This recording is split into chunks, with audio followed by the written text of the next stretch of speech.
Naging hadlang ang presensya ng mga barko ng China sa pamamahagi ng tulong ng pamahalaan sa ating mga kababayang nangingisda sa Bajo de Masinloc. Kaugnay niyan sa isinagawang Maritime Domain Awareness Flight, nakatanggap ng radio challenge ang BFAR mula sa isang Chinese naval warship. Si Rod Lagusad sa sentro ng balita. Patuloy ang pananatili ng presensya ng mga Chinese vessel sa Bajo de Masinloc. Ito'y kasabay na rin ang isinagawang pamamahagi ng tulong ng pamahalaan sa mga mangingisda sa lugar. That's the reason why there are 4 BFAR vessels there and 1 Philippine Coast Guard. No? As we speak right now, meron na mga mangingisdang lumapit na sa BFAR vessel at kasalukuyan tayong namimigay ng ayuda, particularly fuel and even ice, no? Para mas patagal na makapangisda ang ating mga kababayang Pilipino. Anya, kahit na may presensya ng China, magpapatuloy ang kanilang deployment para hindi ma-normalize ang iligal na presensya nito at masiguro ang kaligtasan ng mga mangingisdang Pilipino.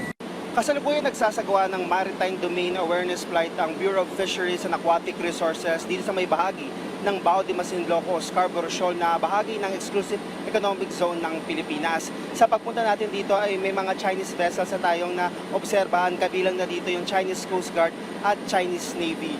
At kita natin dito yung ginagawa nilang pagtaboy sa mga barko ng Philippine Coast Guard at BFAR na nasa lugar. Nakatanggap din ng radio challenge ang sinasakyan naming aircraft habang papalapit sa Bajo de Masinloc.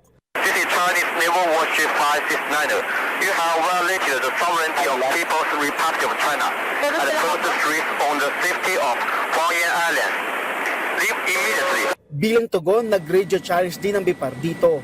This is the Bureau of Fisheries and Aquatic Resources Aircraft of the Philippine Government, RP-1077. We are conducting lawful maritime patrol within the exclusive economic zone of the Philippines. You are way beyond the 200 nautical mile EEZ of your country. Please review your chart. Ayon sa Philippine Coast Guard, nasa 3 barko ng People's Liberation Army Navy ang kanilang namataan. We were able to monitor 2 destroyer-class PLA Navy and the other one, ito pa rin yung replenishment vessel na nakita natin for so many weeks already. And there are also 6 China Coast Guard vessels.